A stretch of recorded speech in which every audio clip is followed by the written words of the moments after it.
동남아 오지의 슈바이처로 불렸던 박누가 선교사님이 2018년 8월 26일 58세의 나이에 소천하셨습니다. 길지는 않았지만 불꽃 같은 삶을 사신 박누가 선교사님은 외과 전문의로 윤택한 삶을 살 수도 있었지만 그 길을 택하지 않으셨습니다. 그는 의사였지만 수많은 질병들보다 하나님을 모르는 걸 가장 큰 병으로 여겼으며 진료는 자신이 하더라도 치료는 하나님의 몫이라고 확신했던 신앙인이었습니다. 선교사님이 필리핀에서 의료 선교를 시작한 건 1989년이었고 그는 바기오 북부의 산악지대를 사역지로 선택했습니다. 그곳은 바기오에서 12시간 동안 비포장 도로를 달려야 닿을 수 있는 오지였고 누구도 오지 않는 곳이라는 사실이 선교사님의 마음을 붙잡았습니다. 이후 그는 필리핀을 거점으로 동남아시아 오지만 찾아다니며 죽어가는 수많은 이들에게 생명을 불어넣었고 예수님의 아름다운 향기를 전하고 다녔습니다.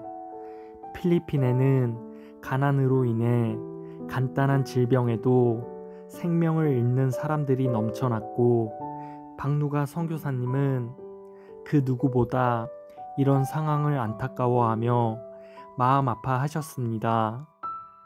그는 의사들이 넘쳐나는 한국에서 안정적이지만 조연으로 사는 것보다 자신이 절실히 필요한 필리핀에서 가난한 주연으로 살기로 마음 먹었습니다. 선교사님은 낡은 대형 버스를 이동병원으로 개조해 의료 사각지대에서 주술에 기대 사는 이들에게 치료를 해주며 예수님을 증거했습니다. 위생 환경이 조금만 더 좋았더라도 약만 꾸준히 먹었어도 해결될 간단한 문제 앞에서 무너지는 필리핀의 가난한 자들을 위해 선교사님은 도시부터 산골 오지까지 쉬지 않고 다녔습니다. 주술과 닭피에 의존하며 병원에 갈 차비조차 없었던 필리핀 오지 마을 사람들에게 그는 사막의 오아시스 같은 존재였습니다. 선교지에서 생을 마감하고 싶다던 그는 구우 기쁘게 선교지를 누볐습니다.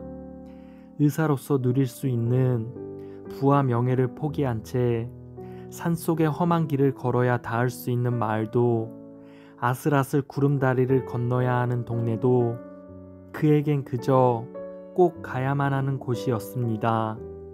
그렇게 선교사님은 여행 가는 마음으로 소풍 가는 기분으로 30여 년간 선교지를 누볐습니다. 2개월 시한부 판정을 받고서 남보다 자신을 걱정해야 했던 상황에서도 오로지 다른 사람들의 아픔이 먼저였으며 그의 헌신과 봉사는 사랑 그 자체였습니다. 선교사님에게도 그 누구와 마찬가지로 사랑하는 가족들이 있었지만 그는 가족을 돌볼 수 있는 겨를이 없었습니다.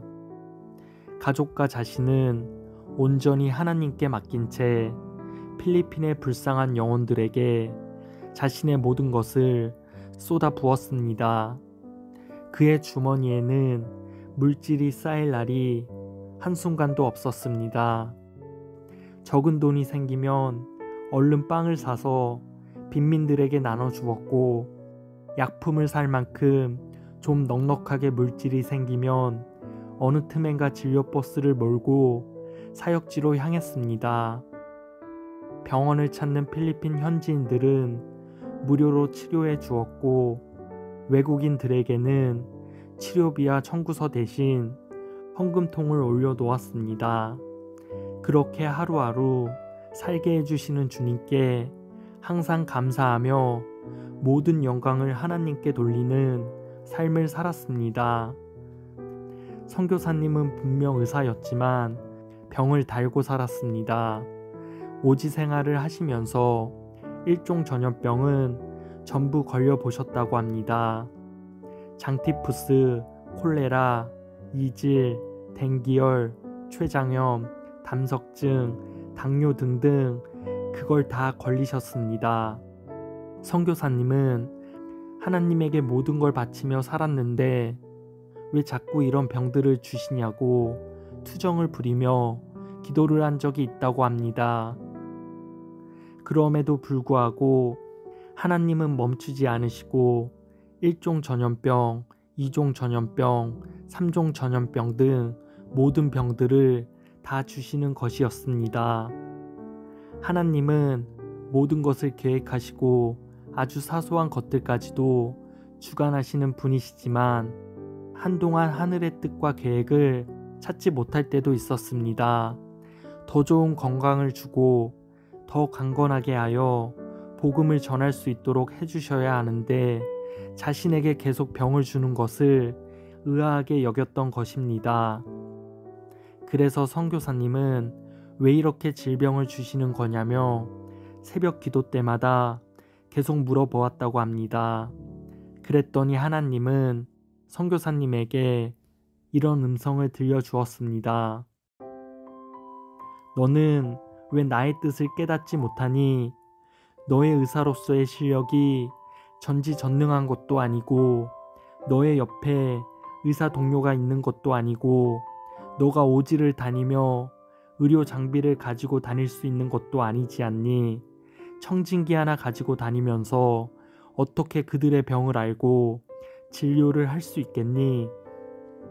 네가 아파봐야 네가 먼저 아파봄으로써 그들에게 다가갈 수 있지 않겠니? 실제로 박누가 선교사님은 의료 선교를 다니면서 오진이 한 번도 없었다고 합니다. 그가 진료함으로써 죽은 사람이 한 명도 없었다고 합니다. 12만 9,850명을 진료하면서 죽은 사람이 한 명도 없었던 것입니다. 박누가 선교사님은 선교를 다니면서 10번의 죽을 고비가 있었지만 그때마다 하나님이 초자연적인 힘으로 그를 구해 주셨습니다. 췌장암에 걸린 적도 있었고 코브라에 물린 적도 있었으며 강도에게 칼을 맞은 적도 있었습니다. 한날은 필리핀에서 한국으로 가려는데 그날따라 이상하게 택시가 잡히지 않았고 공항까지 1km를 남겨두고 차가 2번이나 퍼졌다고 합니다. 결국 선교사님과 공항에서 선교사님을 기다리고 있던 선교 팀원들은 5분 차이로 모두 비행기를 놓치고 말았습니다. 선교사님은 너무 미안한 마음에 선교 대원들을 집에 초대해 먹을 것을 대접하면서 TV를 켜는데 타려던 비행기의 추락사고를 전하고 있었다고 합니다.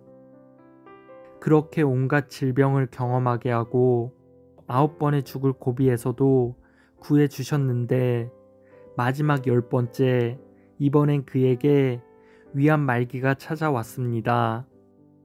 선교사님은 또 왜 그러시냐며 하나님께 그 뜻을 물었습니다. 하나님, 위암 말기는 너무하지 않습니까? 이건 그냥 죽으라는 거잖아요. 하나님, 살려주세요. 지금은 안 돼요. 아직 할 일이 많습니다. 그렇게 매일매일 간절히 기도하자 얼마 후 하나님께서 또다시 응답을 주셨습니다. 태엄만 하면 너는 훌륭한 간증자가 될 것이다. 선교사님은 하나님이 주신 말씀을 붙들고 0.1%를 100%로 바꾸시는 하나님을 찬양하며 살면 필리핀, 죽으면 천국이라는 마음을 가지고 담대해졌습니다. 실제로 하나님은 6개월 진단을 받았던 선교사님의 위암 말기를 치료해 주셨을 뿐만 아니라 그 수많은 교회 간증 집회에서 목사님을 초청하셨다고 합니다. 대한민국에 수많은 의사들이 있고 그 중에 교회를 다니시는 분들도 많이 있습니다. 또 그 중에 사역을 감당하시는 분들도 계시고 선교를 다니시는 분들도 계실 것입니다. 하지만 10번의 죽을 위기를 겪으면서도 봉사와 사역으로 평생을 바친 의사는 박누가 선교사님 밖에 없을 것입니다. 하나님은 선교사님을 그렇게 쓰신 것입니다. 그리고 선교사님은 이 모든 것이 하나님의 철저한 계획과 주관하에 있었다는 것을 누구보다 잘 알고 계셨습니다. 선교사님이 위암 말기로 시한부 진단을 받았을 때 하나님께 10년만 더 살게 해달라고 기도를 했었다고 합니다.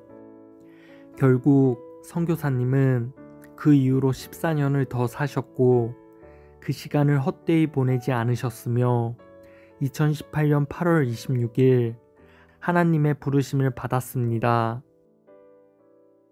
선교사님의 죽음을 알게 된 필리핀 현지인들은 모두 눈물을 흘렸습니다. 아이에서 어르신들까지 모두가 큰 절망과 슬픔에 잠겼습니다.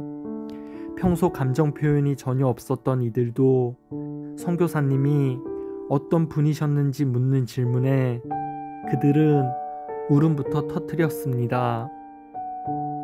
그가 필리핀에서 보여준 사랑과 그가 뿌린 예수님의 아름다운 향기는 영원히 그곳에 남아 복음과 구원의 도구로 사용될 것입니다.